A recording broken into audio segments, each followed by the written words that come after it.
Shalom, puji Tuhan, kiranya Tuhan memberkati kita pada hari ini. Pada kesempatan ini saya akan memberikan sebuah pelajaran. Bagaimana kita memperoleh keselamatan dan langkah-langkah apa saja yang harus kita lakukan. Di dalam Yohanes pasal 8 ayat 32 dikatakan, dan kamu akan mengetahui kebenaran, dan kebenaran itu akan memerdekakan kamu. Sebelum Allah menciptakan dunia ini, di mana Allah telah merencanakan bahwa Ia akan mendamaikan manusia berdosa dengan dirinya. Di dalam Efesus pasal 3 ayat 10 sampai dengan ayat yang ke-11, di mana dalam rencana ini Ia mengutus anaknya Yesus Kristus untuk datang ke dunia dan mati di atas kayu salib agar rencana itu terlaksana. Di dalam Yohanes pasal 3 ayat 16. Perlu kita ingat bahwa ada dua sisi keselamatan. Yang pertama sisi Allah, yang kedua sisi manusia. Karena keselamatan itu adalah hadiah atau pemberian secara cuma-cuma dari Allah. Jadi ketika seseorang itu menaati perintah-perintahnya, maka Allah akan mengaruniakan hadiah keselamatan baginya. Keselamatan bukan karena hasil dari usaha kita, melainkan karena Yesus atau Allah memberikannya kepada kita secara cuma-cuma. Tujuan saya untuk menyampaikan pelajaran ini untuk mendorong kita agar kita mengetahui apa yang harus saya lakukan supaya memperoleh keselamatan. Lalu pertanyaannya adalah, apa saja yang harus saya lakukan untuk memperoleh keselamatan itu? Langkah yang pertama adalah mendengarkan Injil Kristus. Hal yang pertama yang harus dilakukan oleh seorang untuk mendapatkan keselamatan itu, maka ia harus mendengarkan Injil. Rasul Petrus dan para rasul lainnya, ketika mereka memberitakan Injil untuk pertama kalinya dalam Kisah Rasul pasal 2 ayat 37, di mana kita melihat bagaimana reaksi dan respon orang-orang pada saat itu. Ketika mereka mendengarkan Injil itu, hati mereka sangat terharu. Sehingga apa yang mereka lakukan? Mereka bertanya kepada Rasul Petrus itu, apakah yang harus kami lakukan?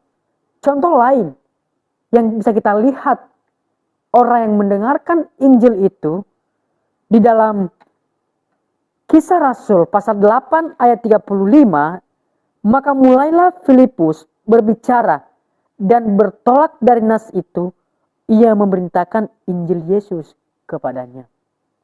Dalam kedua ayat ini menjelaskan kepada kita secara jelas bahwa sida-sida dari Ethiopia itu, dia mendengarkan Injil yang diberitakan oleh Filipus kepadanya. Saudara-saudara, seseorang bukan hanya mendengarkan Injil saja, tetapi dia harus memahami dan mengerti arti dari Injil itu. Injil adalah kabar baik. Kabar baik tentang kematian Tuhan kita Yesus Kristus, penguburan, dan kebangkitan. Itu adalah Injil. Lalu kemudian, apa saja yang harus kita lakukan supaya kita memperoleh keselamatan? Maka langkah yang kedua adalah percaya bahwa Yesus Kristus itu adalah anak Allah. Untuk percaya bahwa Yesus itu adalah anak Allah yang hidup, maka seseorang itu harus beriman. Mengapa harus beriman? Karena iman adalah penting untuk keselamatan.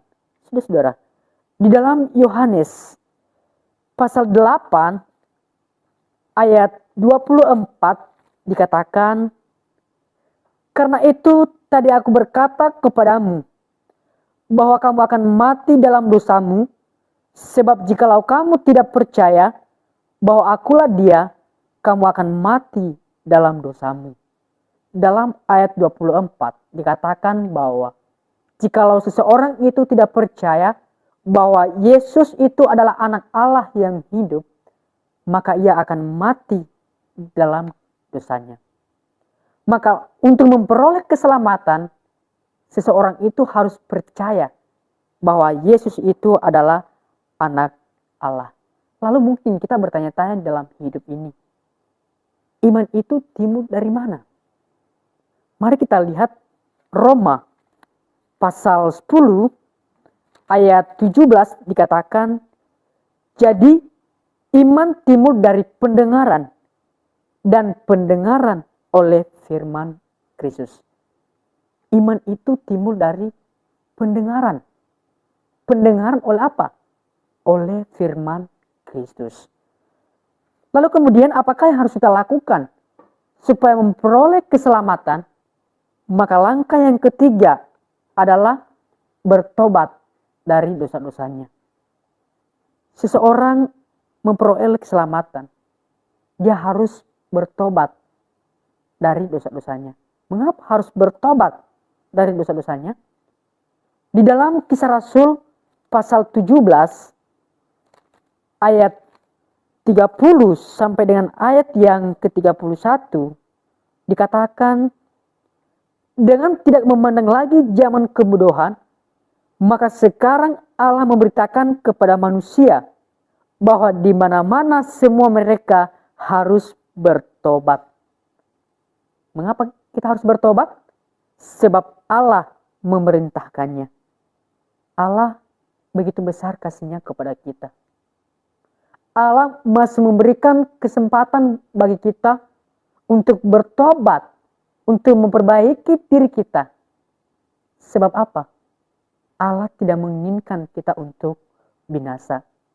Di dalam 2 Petrus pasal 3 ayat 9, di mana di sana dikatakan bahwa Tuhan tidaklah lalai menempati janjinya, sekalipun ada orang yang menganggapnya sebagai kelalaian, tetapi ia sabar terhadap kamu, karena ia menghendaki supaya jangan ada yang binasa, melainkan supaya semua orang berbalik dan bertobat. Allah tidak menginginkan kita untuk binasa, tetapi Allah mau supaya kita berbalik dan bertobat dari dosa-dosa kita. Saudara-saudara, ketika seseorang itu bertobat dari dosa-dosanya, maka seseorang itu tidak ingin lagi menjadi hamba dosa, tetapi ia harus menjadi hamba kepada kebenaran. Lalu kemudian apakah yang harus kita lakukan supaya memperoleh keselamatan? Maka langkah yang keempat adalah mengaku bahwa Yesus Kristus adalah anak Allah yang hidup. Pengakuan adalah salah satu syarat untuk memperoleh keselamatan. Di dalam Roma pasal 10 ayat 10 dikatakan, karena dengan hati orang percaya dan dibenarkan, dan dengan mulut orang mengaku dan diselamatkan. Jadi apabila seseorang itu tidak mengaku, ia tidak akan diselamatkan. Tetapi apabila ia mengaku bahwa Yesus itu adalah anak Allah yang hidup, maka ia akan diselamatkan. Saudara, peristiwa pertobatan sida-sida dari Ethiopia itu memberikan kepada kita salah satu contoh yang baik tentang pengakuan ini. Di mana sida-sida dari Ethiopia ketika dia mengaku dan bertobat dari dosa-dosanya itu, maka ia akan memberi diri dibaptis. Lalu kemudian apakah yang harus kita lakukan supaya memperoleh keselamatan itu? Maka langkah yang kelima adalah memberi diri dibaptis. Kata baptisan berasal dari kata Yunani baptisma, berarti dibenamkan atau penguburan. Baptisan itu adalah penguburan air. Banyak orang berpikir bahwa baptisan itu adalah percikan. Apakah Alkitab berkata demikian? Bukan. Tetapi Alkitab berkata bahwa baptisan itu adalah penguburan, dibenamkan di dalam air. Kita tahu bahwa tujuan baptisan itu adalah untuk pengampunan dosa. Di dalam Kisah Rasul pasal 2 ayat 38, di mana baptisan itu adalah pengampunan dosa. Perlu kita ingat bahwa di dalam Roma pasal 6 ayat 1 sampai 4, dan itu menyatakan bahwa dalam baptisan seseorang dikuburkan seperti dalam kematian Kristus dan kemudian dibangkitkan untuk berjalan dalam kehidupan yang baru. Lalu kemudian ketika seorang itu dibaptis, bagaimana kehidupannya? Ketika kita dibaptis di dalam Kristus, maka seseorang itu harus menyerahkan hidupnya sepenuhnya kepada Yesus Kristus sebagai persembahan yang hidup. Pada akhirnya, untuk memperoleh keselamatan itu, maka seseorang itu harus mengambil 5 langkah keselamatan itu. Yang pertama, mendengar. Yang kedua, percaya. Yang ketiga, mengaku. Yang keempat, bertobat. Yang kelima, memberi diri dibaptis. Ketika kita melewati 5 langkah keselamatan ini, maka kita akan memperoleh keselamatan di dalam Kristus. Demikianlah firman Tuhan. Biarlah firman ini menjadi kekuatan, motivasi, dan inspirasi di dalam kehidupan kita. Tuhan Yesus memberkati. Amin.